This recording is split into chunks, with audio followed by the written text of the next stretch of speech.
amigos, eu espero que vocês estejam bem. Nós estamos fazendo os nossos vídeos e vocês estão nos acompanhando sempre com observações do irmão José, até colocando por que a gente faz esse movimento. O irmão José tem trabalhado muitas questões íntimas nas nossas relações como um todo e nas nossas relações para conosco e para com a divindade. E como hoje nós sabemos, conforme coloca para nós o Evangelho segundo o Espiritismo, que a nossa maior luta não é aqueles envolvimentos que foram feitos lá nos primórdios, né? Lá na Itália, nas arenas.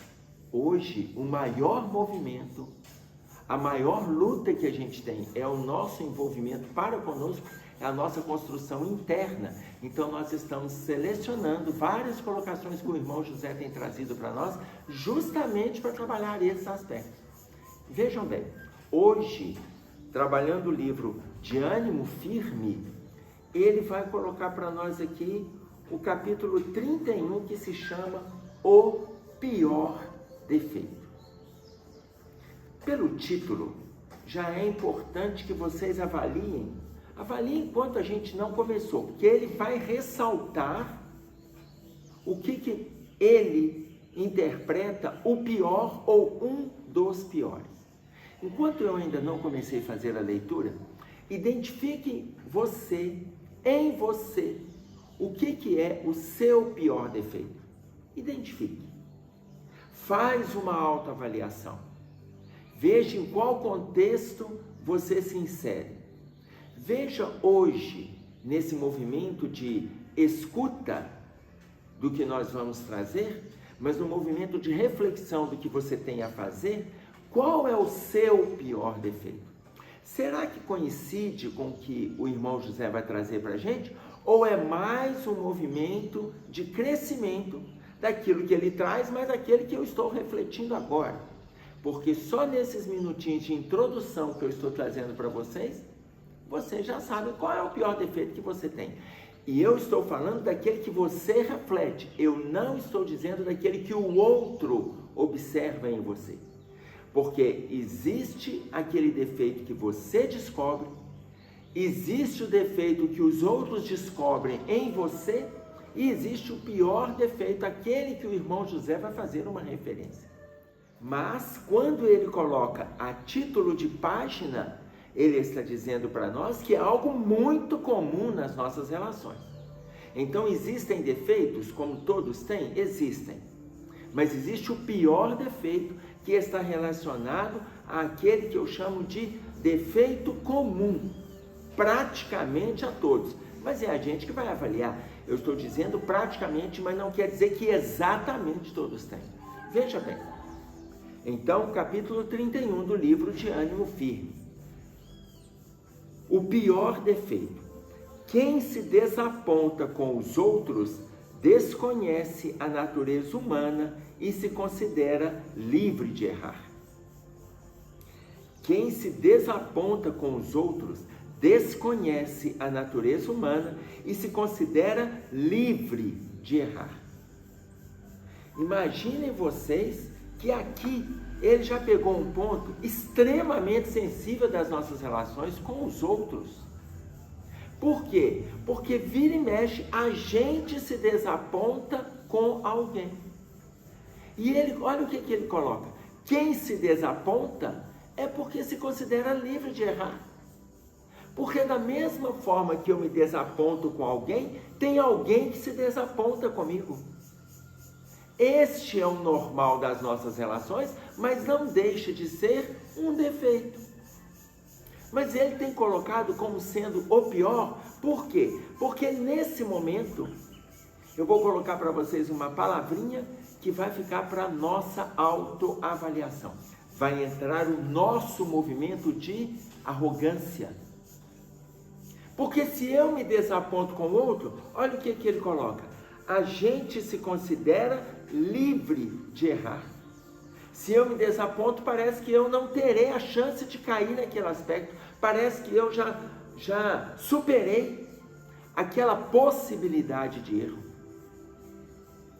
E a bem da verdade, nós sabemos que corremos risco tanto quanto o outro que está errando. E aí, irmão José continua: o homem ser perfectível se encontra a considerável distância da perfeição. O homem ser perfectível. Por quê? Ser perfectível não quer dizer que está na perfeição ou que já está aperfeiçoado. Ser perfectível significa que está lutando para se aperfeiçoar. E aqui é interessante nós fazermos um paralelo numa colocação que o Hamed faz para a gente no livro Renovando Atitudes, para aquelas pessoas que dizem que eles são perfeccionistas. Lá ele tem um capítulo que se chama Perfeição versus Perfeccionismo, no livro Renovando Atitudes. Depois eu gostaria que vocês pegassem esse capítulo e dissecassem o capítulo. Quando eu falo dissecar, eu não estou falando de fazer uma leitura apenas. Eu estou falando de dissecar. Aprofunde, reflita, introduza. Ou seja, isso é dissecar. Entenda o significado de cada parágrafo que ele coloca para nós neste capítulo, perfeição versus perfeccionismo. Vai trazer para a gente de forma mais clara esta colocação que o irmão José está fazendo aqui no capítulo, quando ele diz: o homem ser perfectível se encontra a considerável distância da perfeição. A perfeição, isso aí é um desígnio da divindade. Está designado para Deus, a perfeição. Nós vamos caminhar, estamos caminhando para a perfeição. Mas aproximarmos-nos de anjos, aproximarmos-nos de espíritos superiores, aproximarmos-nos o máximo que a gente puder do bem-estar, não significa aproximarmos-nos da providência divina, aproximarmos-nos da perfeição de Deus. É o máximo de perfeição que nós vamos dar conta, mas a nossa luta, ela é interminável para este movimento. E aí ele continua: muitos se equivocam por simples impulso, não conseguiram deter-se a tempo. Muitos de nós cometemos erros por simples impulso, gente. Isso acontece com todo mundo. Muitas vezes a pessoa não deu conta de frear o ímpeto. Basta você observar uma situação de trânsito. Muitas vezes você não deu conta de frear o ímpeto e ali naquele momento, no ímpeto, você cometeu um engano. Observe no relacionamento familiar, no ímpeto você cometeu um engano. Observe no seu contexto profissional, no ímpeto, no impulso, você cometeu um engano. O que ele coloca para a gente é que muitos se equivocam por um simples impulso e não conseguiram se deter a tempo. Ok, isso acontece com todo mundo. Se não acontece com todo mundo, acontece com a maioria de pessoas que não dão conta de frear a tempo. Mas, olha, feliz de quem, em se enganando, logo volta atrás reparando a falta. Em se enganando, logo volta atrás reparando a falta. Mas muitos de nós ainda permanecemos no erro. Nós temos um ditado popular que a gente diz assim: pau que nasce torto, morre torto. Tem uns que acrescentam: pau que nasce torto, morre torto e até a cinza é torta. Nós temos que parar com isso. Por quê? Porque nós não somos madeira. Não somos madeira. Então não significa que pau que nasce torto, para nós morre torto. Nós estamos falando, uma coisa é falar da natureza. E eu estou dizendo desta natureza. Eu não estou dizendo desta natureza. Esta natureza, ela tem um perfil diferenciado. Por que ela tem um perfil diferenciado? Porque a gente nasce com inúmeras dificuldades construídas no passado, pau que nasce torto, mas com o perfil de nos endireitarmos, envolvidos com o trabalho, envolvidos com a luta, envolvidos com o crescimento, envolvidos com as várias situações, os vários transtornos que a vida nos apresenta, e aí a gente vai se endireitando, até que a gente consiga achar o caminho certo. Mas e se a gente não conseguir achar este caminho? Ora, que a gente descubra no momento do engano que a gente está errado. E não permanecer no erro. Vamos pegar um exemplo? Vocês já ouviram falar, já conhecem Barack Obama. Barack Obama, quando ele estava com 10 anos de idade, ele chegou para a avó dele e, conversando com a avó dele, ele falou para a avó dele assim: vovó, com 10 anos, gente, vovó, eu vou ser presidente dos Estados Unidos. Imaginem vocês, o neto, falando isso com a avó. E a avó deu uma resposta para ele, que eu vou trazer para vocês, 4 palavrinhas. Eu fiquei pensando, se fosse o nosso neto, que tipo de resposta a gente daria? Primeiro a gente poderia colocar: meu filho, que bobagem, que presidente desse país, o quê? Tira isso da cabeça, pega a bola, vai para a rua, vai chutar com os meninos. Meu filho, que bobagem, que presidente dos Estados Unidos, para. Ou que presidente do Brasil, o quê? Para de bobagem. Você tem que estudar, você não está conseguindo tirar nem as notas que você precisa. Eu fico pensando se essa informação chegasse para nós. Se nós iríamos estimular ou se iríamos desanimar. O que nós faríamos com aquela informação que chegasse para a gente? E aí eu fiquei pensando, se nós fôssemos os avós de Barack Obama, quando ele fala para a avó: vó, eu vou ser presidente dos Estados Unidos, ela traz uma informação para ele que ela é muito significativa. Vai que você consegue. Vai que você consegue. Ou vai que você pode, porque vai depender da tradução. Vai que você consegue significa que ia depender da luta dele. Imaginem vocês, eu pensando, se eu estivesse ali, se eu fosse o avô, talvez eu dissesse: meu filho, presta atenção, nós somos negros. Qual é a chance de um negro ser presidente dos Estados Unidos, no contexto que a gente vive hoje? Eu poderia dar essa resposta, poderia dar uma outra. Meu filho, deixa eu te falar uma coisa.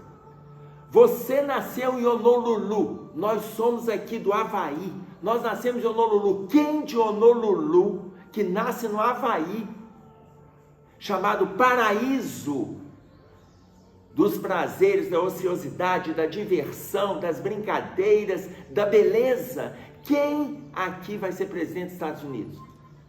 Eu poderia dizer para ele: meu filho, o seu nome é Barack Hussein Obama. Quem de sã consciência que um nome desse, islâmico, vai ser presidente dos Estados Unidos? Por quê? Porque eu estaria revelando todo o meu pessimismo.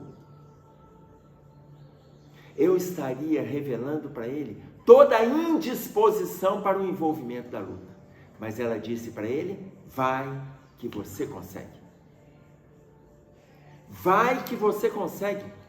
Quando ela fala vai que você consegue, ela está dando um estímulo. Ora, existem muitos que se equivocam com um simples impulso, talvez no movimento impulsivo, no movimento educativo, no movimento do diálogo. Talvez eu dissesse para ele palavras que o desestimularia. E ela não, ela o estimulou. Muitos de nós estamos desestimulando os outros na sua luta. Muitas vezes a gente se arrepende. Feliz aquele que, em se enganando, logo volta atrás, reparando a falta. Isso aqui é muito significativo. Porque reparando a falta significa que eu fiz errado e a partir de agora eu vou corrigir. Se for relacionado a alguém, eu vou corrigir. Se não for relacionado a alguém, se for relacionado a mim mesmo, eu vou corrigir. E aí ele diz mais: um dos piores defeitos da criatura é o de remexer feridas alheias. Ora, o título é o pior defeito. Associado ao pior defeito, porque no primeiro parágrafo ele coloca da gente se desapontar com o engano do outro. Por que que a gente se desaponta? A gente se coloca na condição de melhor do que o outro. Mas ainda tem o agravamento deste contexto. Um dos piores defeitos da criatura é o de remexer feridas alheias. Ora, quando ele coloca é o de remexer, quer dizer, eu me desaponto e depois eu vou lá e eu começo a criar uma relação de mal-estar em relação àquele que cometeu o engano. Então, se existe um grande defeito, que é eu me desapontar, existe um dos piores, que é remexer o problema do outro. Eu sei que vocês estão pensando assim, mas a gente pode observar o erro do outro? Esse pensamento que está aí é a pergunta que Kardec faz para os espíritos em O Livro dos Espíritos, na questão de número 903. Se nós podemos observar o erro do outro, podemos. Desde que seja para nós aprendermos com a experiência do outro, veja, já começa a ganhar uma conotação diferente daquela que o irmão José está trazendo aqui. Desde que seja para observar e aprender com a experiência do outro. Olha a complementação do Livro dos Espíritos, a resposta é maior do que o que eu estou trazendo para vocês, mas estou citando a referência para que vocês aprofundem lá na leitura. Entretanto, veja bem, divulgar o erro do outro é cometer um engano ainda maior. Divulgar o erro do outro é cometer um engano ainda maior. Então, quando ele coloca para nós aqui, um dos piores defeitos da criatura é o de remexer as feridas alheias, observa, você não precisa remexer. Não precisa remexer. Aprenda com a experiência do outro. Aprenda com os mais velhos. Aprenda. Vocês vão ver um vídeo nosso que está lá, Preciosos Alvitres, que o irmão José coloca para nós sobre a importância de valorizarmos os conselhos que a gente recebe nas nossas relações como um todo, com o outro e com os espíritos.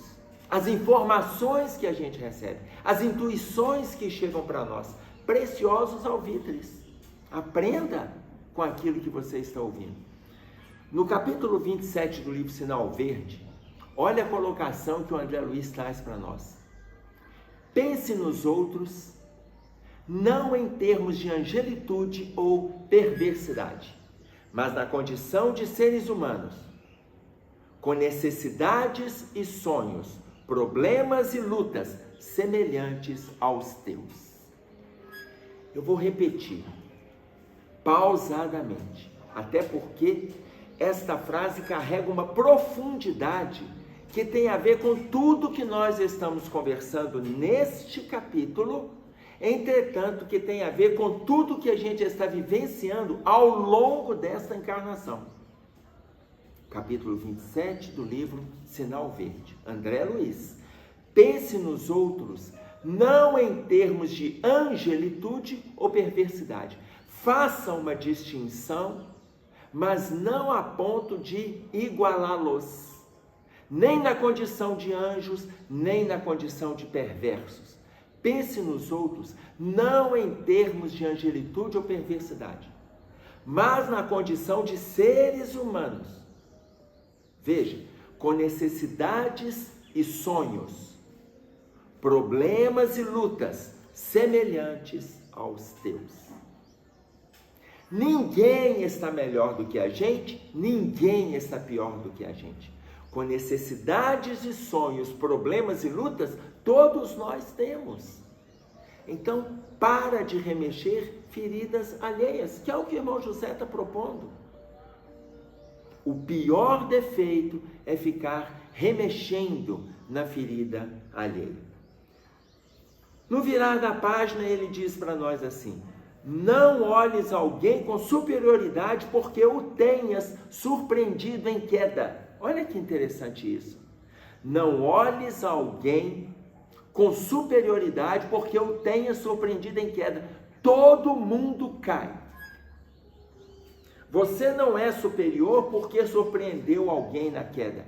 Eu não sou superior porque eu vi alguém caindo. Não somos. Não somos. E nem precisamos nos valorizar porque surpreendemos alguém em queda.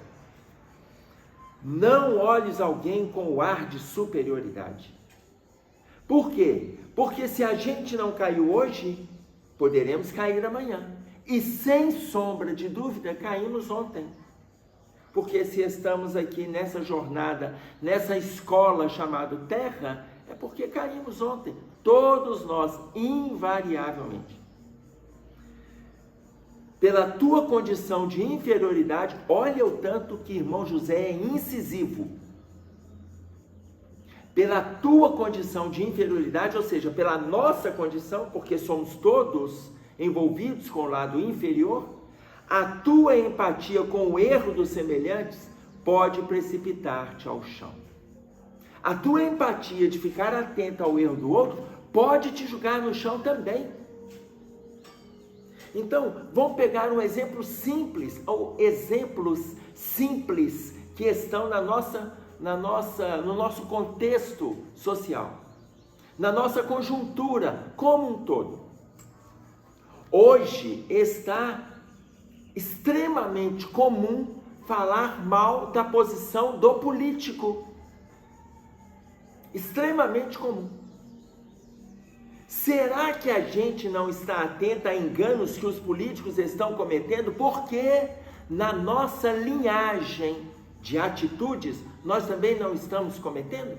Em menor grau? A gente tem um tal de falar que o político é corrupto. Será que nós não estamos também envolvidos com a corrupção que está lá? Na nossa proporção? Quantas vezes a gente recebeu um troco errado e não devolvemos para um caixa? E nos achamos o esperto. Quantas vezes a gente vai fazendo dentro dos trâmites legais da Receita Federal, nós vamos exercitando os trâmites de burlar as regras para diminuir o pagamento do imposto. Se tem um imposto, se Jesus colocou, dai a César o que é de César e dai a Deus o que é de Deus, o que ele está falando? Pague os impostos na sociedade que você vive. Quantas vezes a gente está burlando leis?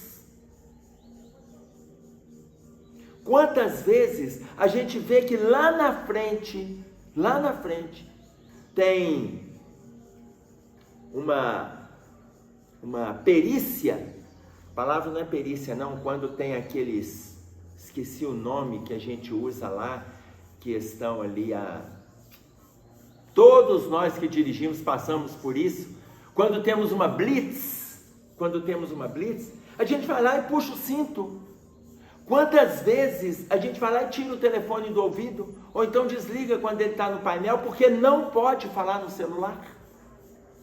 Quantas vezes aqueles que bebem uma latinha, dizendo que uma latinha só pode, sendo que no nosso país é tolerância zero. Estamos burlando leis, mas a gente fala do político que está burlando lei. Ele também está burlando. Eu não estou dizendo que não burlam, eu estou dizendo que nós, em menor proporção, também estamos burlando. Então, muitas vezes, quando a gente surpreende aquele que cai, a gente começa a ver com um ar de superioridade. Ele chega e coloca para nós aqui, pela tua condição de inferioridade, o avesso da superioridade, a tua empatia com o erro do semelhante pode te precipitar ao chão.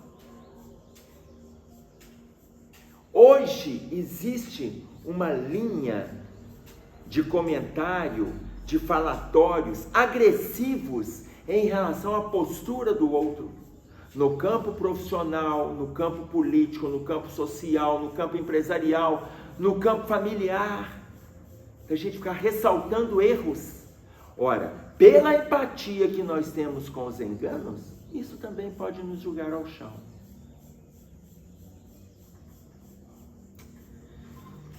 No livro Obras Póstumas, no item 58, Kardec traz uma informação para nós que o homem é o obsessor de si mesmo. Quantas vezes já a gente se obsedia? A gente não precisa do outro para nos obsediar. Não precisamos do desencarnado para nos obsediar. A gente se obsedia. Certa vez, participando de uma reunião mediúnica, eu vi uma entidade fazer a seguinte colocação, ligado ao grupo dos chamados obsessores, ele falando que ele iria se afastar agora ali do movimento espírita, que ele ia buscar outros movimentos, ele não ia preocupar mais com os espíritas, não, porque os próprios espíritas já estão se destruindo. Ele e o grupo dele não precisavam de preocupar com os espíritas, porque eles já estão se obsidiando.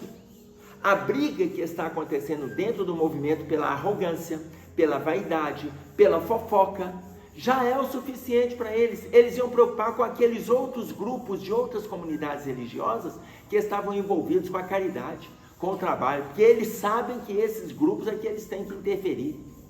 O grupo espírita já estava no movimento autoagressivo.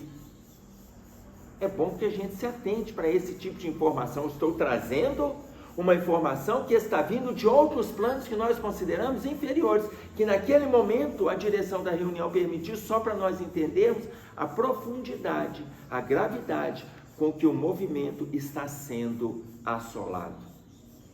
O homem quase sempre comete os mesmos deslizes que costuma censurar no próximo. É redundante continuar a explicação neste parágrafo aqui, que é o que estamos trazendo. O homem quase sempre, não é sempre, quase sempre comete os mesmos deslizes que costuma censurar no próximo. Se não podes estender a mão àquele que caiu, não és nobres. Se você não pode ajudar aquele que caiu, não tire vantagem disso. E ele vai fechar para nós dizendo: quem se sente superior à custa da experiência infeliz de quem quer que seja, se encontra abaixo do nível de quem se transforme em objeto do seu escárnio. Quem se sente superior à custa da experiência infeliz de quem quer que seja, se encontra abaixo do nível de quem se transforme em objeto do seu escárnio. Ou seja, é como se ele fizesse um paralelo com aquele parágrafo que nós vimos lá em cima: não olhes alguém com ar de superioridade, porque estamos envolvidos com a inferioridade. Mas se a gente se sente superior àquele que caiu, estamos ainda abaixo daquele que caiu. Se encontra abaixo do nível daquele que se transforma em objeto do seu escárnio, da sua ironia, do seu sarcasmo. Movimento esse que nós precisamos de lutar para fazer diferente. Como ele coloca para nós, capítulo 31 do livro de Ânimo Firme, o pior defeito. Para de remexer os enganos do outro. Se você não tiver condições de estender a mão, silencia. Mas transformar aquele que caiu, aquele que se enganou em movimento de escárnio, é se colocar numa situação pior do que a dele. Você está se transformando, você está se encontrando abaixo do nível daquele que cometeu o mesmo engano.